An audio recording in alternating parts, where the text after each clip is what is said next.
Viral MBG kacang rebus dan roti di Banyumas, padahal SPPG banyak beli ayam dan telur.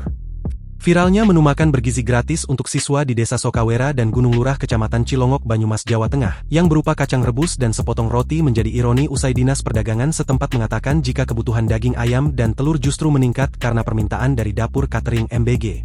Kabid Pembinaan SD Dindik Banyumas, Taryono, mengatakan pihaknya sudah turun ke lapangan dan melakukan klarifikasi soal menu kacang rebus dan roti tersebut. Betul memang ada menu seperti yang ramai di medsos, ujarnya, Kamis, 18 September 2025.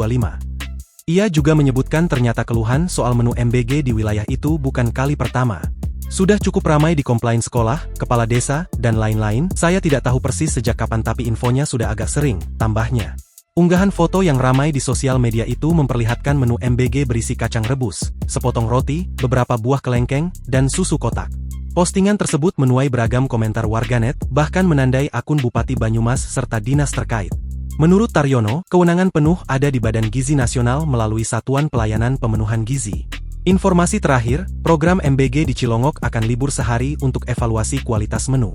Pihak SPPG sepakat akan libur besok untuk evaluasi dan peningkatan kualitas menu yang disajikan, jelasnya. Taryono berharap program MBG di Banyumas dapat segera berjalan kembali dengan perbaikan. Dalam pemberitaan sebelumnya, distribusi daging ayam dan telur dalam 2 pekan terakhir terserap lebih banyak di sejumlah pasar di Kabupaten Banyumas, Jawa Tengah akibat meningkatnya kebutuhan dari SPPG untuk memenuhi program MBG. PLT Kepala Dinperindak Banyumas, Gatot Eko Purwadi, menjelaskan bahwa jumlah SPPG di Banyumas bertambah sehingga kebutuhan ayam dan telur meningkat. Akibatnya harga ayam dan telur pun meningkat. Jumlah SPPG yang beroperasi di Banyumas bertambah sehingga berdampak pada ketersediaan barang di pasar. Oleh karena itu kami akan terus berkoordinasi dengan para distributor dan pedagang untuk memastikan ketersediaan dan stabilitas harga, kata Gatot kepada wartawan, Kamis, 18 September 2025.